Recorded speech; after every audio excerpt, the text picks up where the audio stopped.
this demonstration, we're going to secure access to our LAN and WAN interfaces and configure IP addresses to them. We're also going to work with user accounts on a network security appliance. We're using a pfSense security appliance, which has a graphical interface for configuration that's accessible through a web browser. I'm here at the login screen, and I'll sign in with the default username of admin. For this pfSense device, the default password is pfSense. I'll click Sign In to log on.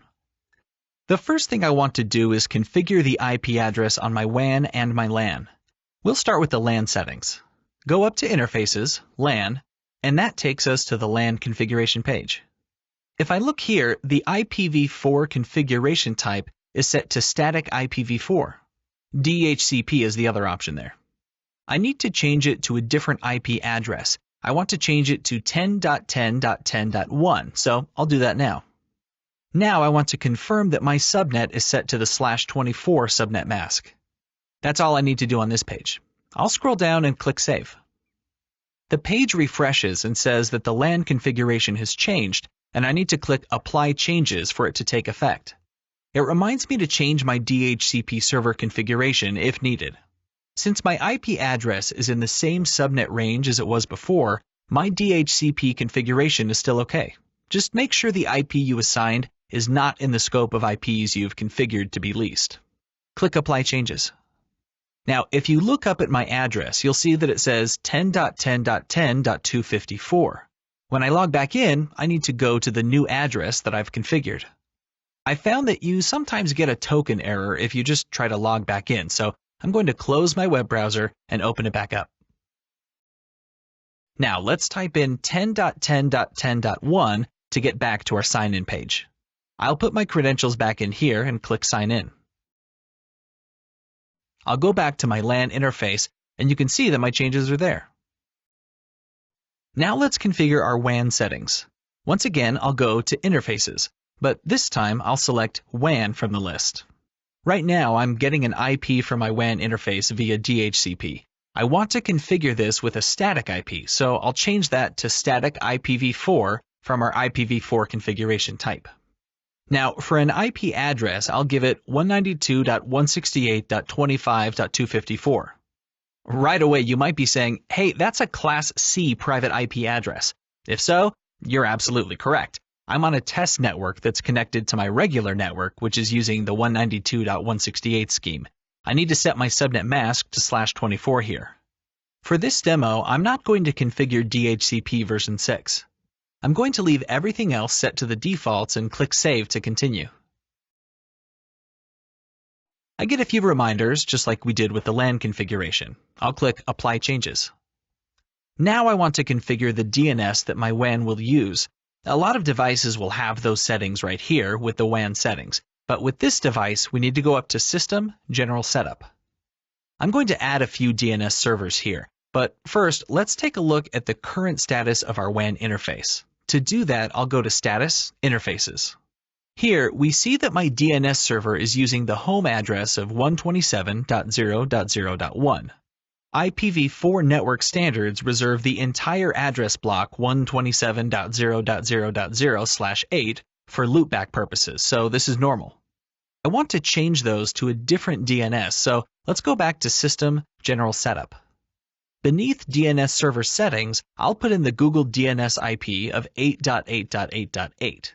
Now I'll click the Add DNS Server button, and this time I'll put in the other Google DNS IP of 8.8.4.4. I'm going to check this box, Disable DNS Forwarder. For this demo, I don't want my local host, 127.0.0.1, to be used as my first DNS server. Checking the box will remove the localhost DNS. I'm only doing this to demonstrate what happens when you check the box. I'll scroll down to save these settings. Now let's look at the status of our interfaces. We can see our DNS settings are now set to the Google DNS servers. That wraps up configuring IP interfaces. Now let's add an additional user to our pfSense appliance. To add a user, we need to go up to System, User Manager. You can see here that we have just one user, the admin user. It's good practice not to use the admin account for normal maintenance. You usually want to create a separate account for each person that might manage the device, collect logs, and so on.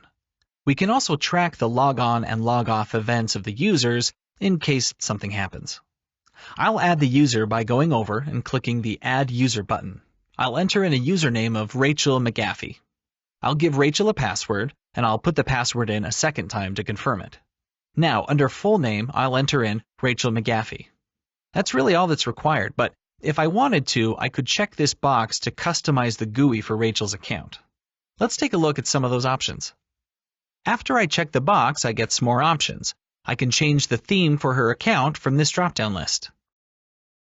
We can change the top navigation of the page here.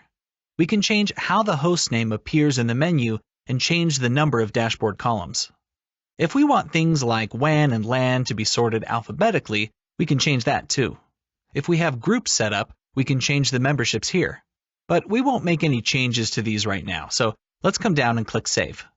One thing we don't want to happen with our security appliance is have someone logged into it make configuration changes. If a user gets called away from his or her desk and doesn't sign out, anyone can sit down at their computer and start messing around. So to mitigate this risk, we want to configure Session Timeout.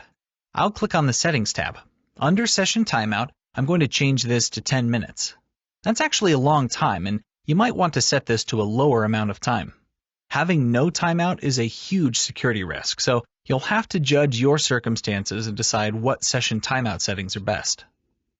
The last thing I want to do in this demo is change the default admin password. Default passwords for devices are easy to find with a simple web search. It's such a problem, some US states and other governments have forced many tech manufacturers to make the devices they produce have random passwords. Even if your device comes with a random password already configured, those passwords are often printed on the device somewhere, so it's always recommended that you change it. That should be the very first thing you do. To change this password for the admin account, I'll click on the Edit icon here. I'll type in my new password. Now, I'll type in a second time to confirm it. Come down and click Save, and that's all there is to it. That's it for this demonstration. In this demo, we configured a network security appliance. We configured the LAN and WAN IP addresses. We changed the WAN DNS. We created a second account on the device. We configured a session timeout. And we ended the demo by changing the default admin password to something more secure.